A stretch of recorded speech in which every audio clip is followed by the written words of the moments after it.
Pour expliquer simplement les multiplications, je vous propose déjà de faire des manipulations en se servant des doigts de l'enfant. Donc il faut absolument qu'il comprenne d'abord le sens de l'opération. Donc dans l'idée tout simplement, c'est de lui faire des traits au stylo sur ses doigts. Donc nous pouvons commencer par la table de 2. Nous faisons donc 2 traits sur chaque doigt. L'enfant pourra réaliser alors les résultats de l'opération. Nous pouvons donc faire 2 traits sur chaque doigt comme ici. Lorsque nous demandons à l'enfant 2 paquets de 2, l'enfant doit ouvrir un doigt et 2 doigts. Il compte alors le nombre de traits qu'il voit et il voit effectivement 4 traits. Il a donc le résultat de 2 fois 2. 2 fois 2, c'est égal à 4. Nous pouvons continuer ainsi en disant 3 paquets de 2.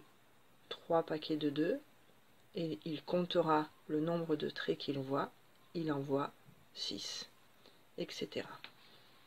Ensuite, nous allons instaurer une méthode pour qu'il puisse, maintenant qu'il a compris la représentation de la multiplication, pour qu'il puisse apprendre ces tables. La méthode se trouve dans le livre 1. Cette méthode est expliquée à la page 88-89. Donc, elle reprend l'exemple de la table de 4. Donc, il faut dans un premier temps lui noter dans n'importe quel ordre les multiplications par 4 comme ceci. Il doit donner les résultats en comptant les traits sur ses doigts. Nous devons vérifier si les résultats sont justes. S'ils ne le sont pas, nous devons les corriger avec lui. Nous passons ensuite à la deuxième phase. Nous écrivons seulement quelques multiplications, mais il doit trouver le résultat le plus vite possible. Nous pouvons introduire le facteur temps à l'aide d'un petit sablier. Il doit à ce moment-là chercher les résultats de ces différentes multiplications à l'aide de la ligne qu'on appelle ligne référente, c'est-à-dire les résultats qu'il aura écrits lui-même. Il aura ainsi, et il ne verra que des résultats de la multiplication par 4. Et inconsciemment, il ne verra que ces résultats et il les apprendra du coup beaucoup plus vite. Nous passons ensuite, nous pouvons lui donner 2 lignes ou 3 lignes. Cela dépend de sa capacité à apprendre et à comprendre. Nous passons ensuite à la page 90. Donc, très souvent, l'enfant se prend au jeu. S'il n'est pas prêt, il faut lui laisser davantage de temps. Mais le facteur temps est important parce qu'il permet à l'enfant de rentrer en compétition contre lui-même en fait.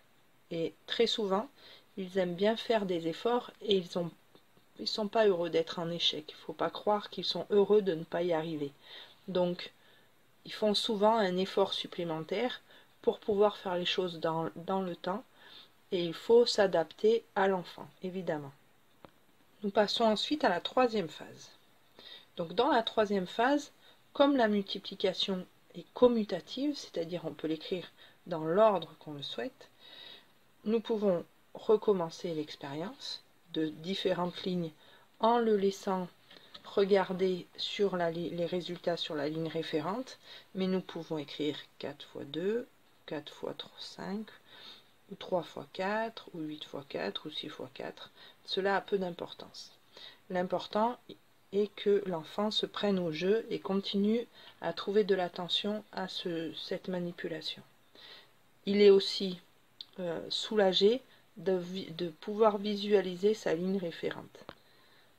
Mais dans la quatrième phase, nous pouvons recommencer ce système d'écrire des lignes de multiplication en lui enlevant la vision qu'il peut avoir sur la ligne référente.